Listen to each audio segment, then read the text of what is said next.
Let me quickly talk to you about how to properly calculate inventory age.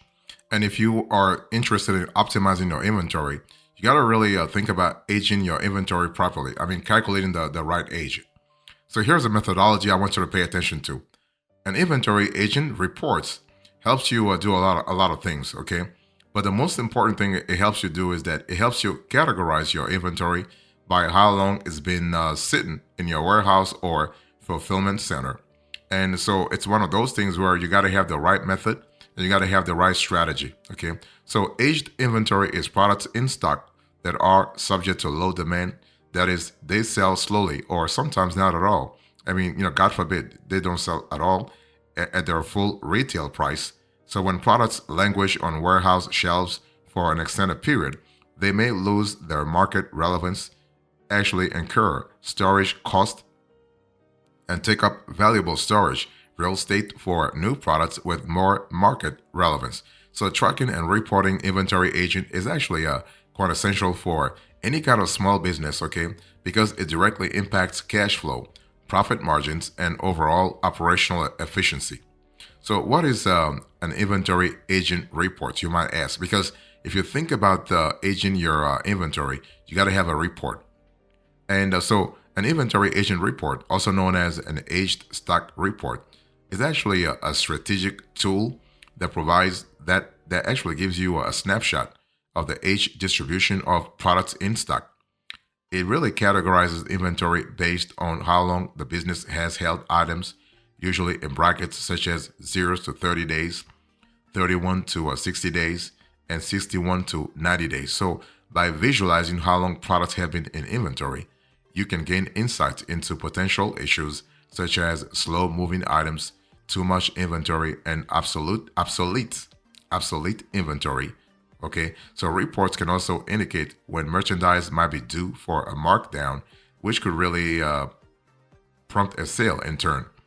So typically, this reports will contain your various SKUs or individual product types. Okay, let's say in a clothing retail context, for example, this would be a single combination of garment, model, size, and color, the number of units available per SKU, and also the average inventory age of those units. And you can generate an inventory agent reports manually using spreadsheets. But this process, believe me, can be time consuming and error prone. Consequently, many retailers use inventory management software that can automatically generate inventory agent reports for you in real time.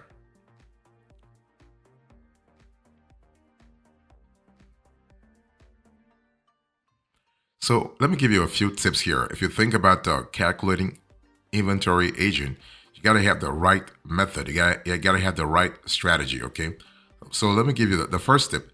The first tip I want you to really pay attention to here is to actually think about average inventory cost, because calculating inventory agent involves three distinct calculations.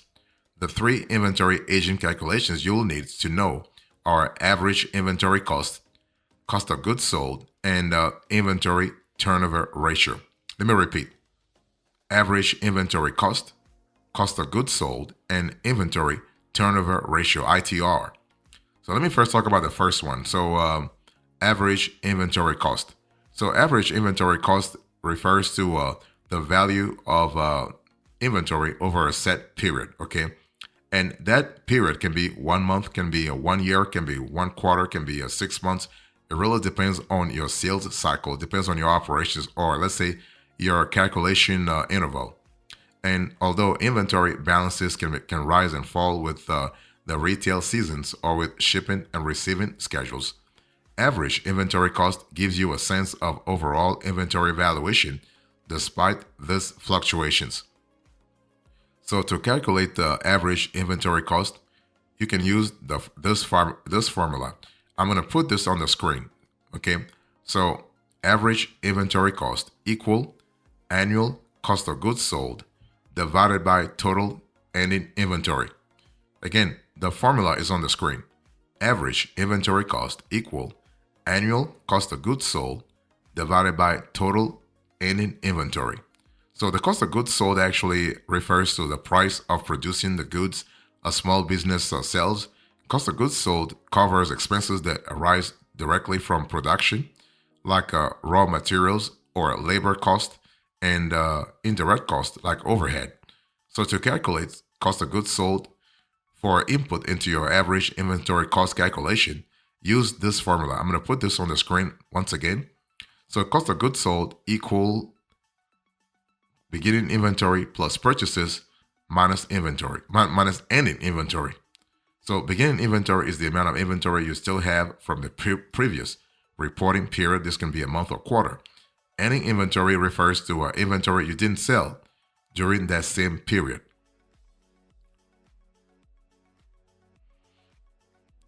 Next, you have inventory turnover ratio. So we are speaking about the ITR. So inventory turnover ratio. So your ITR refers to how often your business sold and replaced inventory during a set period, usually 1 year. But again, the calculation can also cover 6 months or 9 months. It depends on the interval you want to really analyze, okay? But in the industry, it's actually the best. It's actually a best practice to look at 1 year. So calculating ITR can help you make informed decisions on merchandise pricing, discount marketing, and inventory management, as well as inventory purchases, okay? So this is going to help you big time when it comes to cash inflow and cash outflow management. So let me give you the formula for calculating ITR. But again, ITR stands for inventory turnover ratio. So ITR, inventory turnover ratio, equals cost of goods sold divided by average inventory value. So this is actually a pretty straightforward formula. So a slow inventory turnover ratio usually indicates excess inventory or, even worse, weak sales. And a faster turnover ratio indicates the opposite. In other words, insufficient inventory levels, but sometimes also strong sales. You also have average inventory age. So you can input your average inventory cost and cost of goods sold into a formula to calculate the average inventory age. This actually reflects the average number of days it takes to sell certain SKUs or individual inventory units. And so this calculation is sometimes known as days sales in inventory, DSI. You probably heard this in accounting, let's say on accounting videos. So the formula is as follows. I'm going to put this on the screen for average inventory age. It's equal to average inventory cost divided by cost of goods sold multiplied by 365 days. Let me really give you an example to illustrate this whole calculations that I've just told you. I give you a bunch of formulas, but without clear illustrations, clear numbers, maybe you don't understand. So let me give you an example here. Let's say your clothing retail business's average inventory cost is $250,000, $250,000, okay? And your cost of goods sold is $750,000, so $750,000. So using the formula I gave you a little earlier, your average inventory will be what? Your average inventory age. Average inventory age will be. I'm going to put this on the screen so you have a clear idea where I'm getting to. The average inventory age is approximately 122 days. How did I get that? You take $250,000 divided by $750,000 times 365 days. So your average inventory age is 1/3 of 1 year. So we're looking at 122 days. So the higher your average inventory age, the longer it takes for any given product to sell, and the higher your inventory holding cost will be. And you do not want to have that, okay? You want to be in a situation where you're having the complete opposite.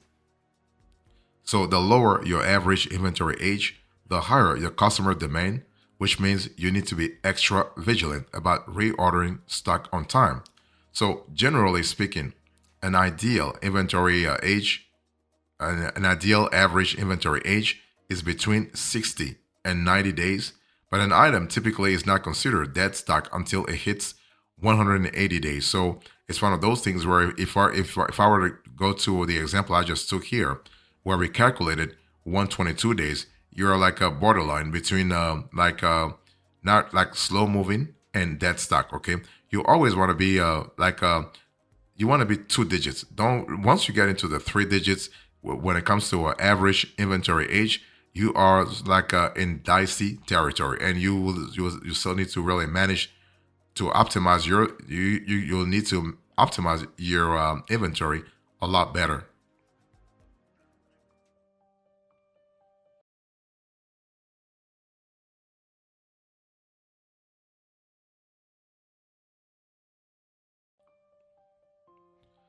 Let me give you a few tips for reducing aging inventory this year. You want to generate accurate demand forecasts. You want to master strategic inventory planning. You want to optimize retail prices whenever possible. You want to invest in inventory tools like like you can have cloud-based inventory management system, and you can also optimize your warehouse management. Let me break it down a little bit for you. Once you have an understanding of your inventory aging key metrics, you might learn that you need more efficient inventory management systems and inventory management methodologies. So, when I speak about generating accurate demand forecasts, this really means that you have to pay attention to your supply chain. So, implementing accurate demand forecasting is actually key to preventing excess inventory and, as a result, aging stock. So, if you're able to analyze your own historical data, or if your business is new, market trends, you can align your procurement strategies with, say, projected demand so that you are reducing the risk of overstocking and other inventory inefficiencies. So that's really important from a scalability point of view. You can get a sum of this valuable historical data by conducting frequent inventory audits. And audits of this sort are a tool for identifying slow-moving inventory items before they become aged inventory. So regular checks allow your business to adjust stock levels promptly, minimizing holding costs and optimizing warehouse space. You also want to master strategic inventory planning. So you want to develop a comprehensive inventory management system that can really help you avoid aging inventory. So this includes planning for foreseeable challenges such as low demand, excess stock, and slow moving products. Okay, so that's something to really think about, especially if you know your industry pretty well. Let me give you an example. Swimwear is actually in highest demand in the months immediately preceding summer and for most of June and July. Sales tend to taper off in August and September. So proactively incorporating inventory patterns like this can help you prevent the accumulation of aged inventory.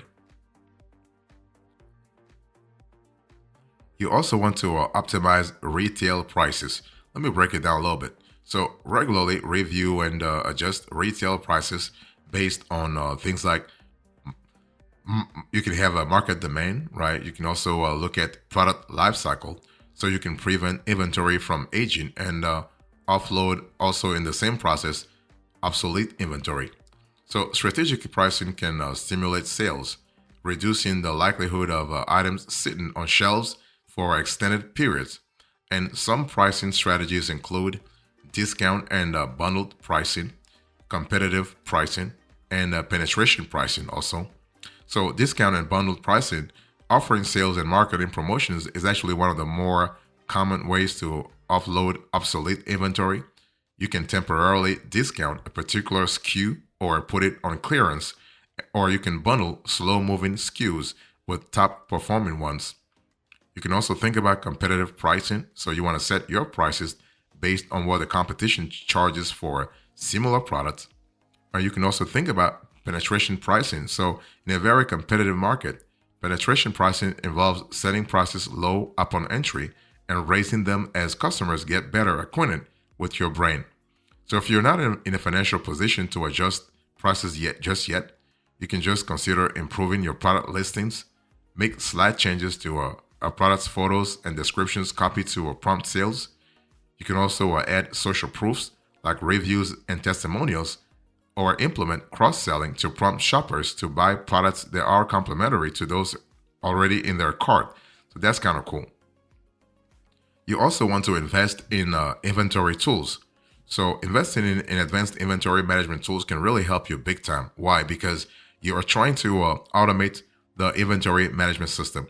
You can also have real-time insights into aging inventory, and this will help you big time because you are actually instilling an extra layer, a proactive step toward a better inventory control strategy. And this inventory management tools can automate the generation of agent inventory reports, making it easier for you to stay ahead of potential issues. I mean, you just never know. I mean, it's one of those things where you have to be proactive. Another thing you want to do here is that when it comes to inventory, like if you want to reduce agent inventory, you want to optimize warehouse management. The question is, how do you manage your warehouse operations? Have you outsourced your warehouse operations to a third-party logistics partner, a 3PL, or are you doing it in-house? What kind of setup do you have, or do you have a partnership with, let's say, DHL, UPS, USPS, or FedEx? You got to really have a clear idea. Okay, efficient warehouse management is really integral to minimizing storage costs like long-term storage fees and preventing agent inventory, especially if you are speaking about multiple locations. So in that context, what happens here is that a method, a methodology, a strategy becomes very important. Proper storage practices maximize shelf life big time. And the thing is, it really maximizes the shelf life big across the board. It also does a great job in terms of facilitating easy access to high demand products.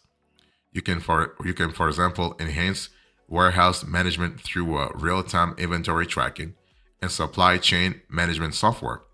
And radio frequency identification tags, for example, enable precise inventory tracking, helping prevent both stockouts and overstock. So that's really important. And also, don't forget the rise of artificial intelligence nowadays when it comes to smart tools, smart inventory management tools. Okay, smart sensors, for example, can monitor storage equipment health, predicting maintenance needs to reduce downtime. And automated systems can optimize picking routes to improve overall warehouse efficiency. So the bottom line here is that you are really streamlining your warehouse operations across across the board, really. Okay. So keep in mind a good inventory age typically falls between 60 and 90 days, 2 to 3 months. Don't go beyond that, okay? And the average age of inventory is typically calculated over the course of 1 year.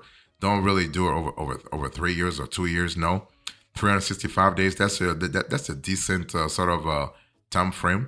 And the purpose of inventory agent reports, regardless of your industry, is actually to actually help you identify slow moving SKUs. And this can inform strategy, it can really inform your strategy to increase ITR and reduce inventory aging over time.